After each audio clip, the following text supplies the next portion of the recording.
Hey there, true crime lovers. Today I'm diving into the dark past of one of the most chilling figures in true crime history, the Gainesville Ripper. Also known as Danny Rolling, this notorious serial killer terrorized the college town of Gainesville, Florida in the early 90s. But to understand the horrific events that unfolded, we need to go back to where it all began. Danny Rolling was born in 1954 in Shreveport, Louisiana. His childhood was far from ordinary. His father, a police officer, was abusive and controlling, instilling a volatile and hostile environment. From a young age, Danny experienced physical and psychological abuse, which would later shape his path toward darkness. Growing up, Danny exhibited troubling behaviors. He struggled in school, faced constant rejection, and found solace in criminal activity.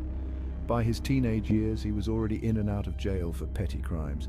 But this was just the beginning. In 1990, Rolling's life took a monstrous turn. He moved to Gainesville, Florida, with a sinister plan brewing in his mind.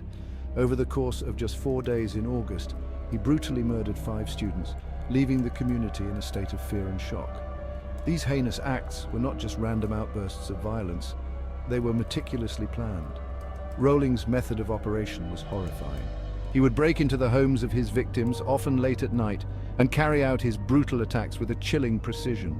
Each murder was grotesque, marked by his signature of posing the bodies in disturbing positions.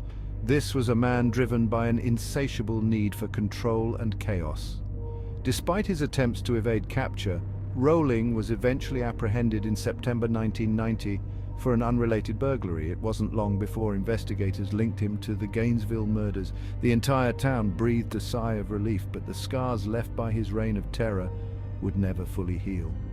In 1994, Danny Rolling was convicted and sentenced to death.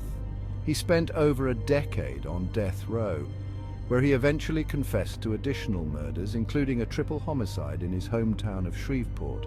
On October 25, 2006, the Gainesville Ripper was executed by lethal injection, bringing an end to one of the most horrifying chapters in true crime history. Thanks for joining me on this deep dive into the dark past of the Gainesville Ripper.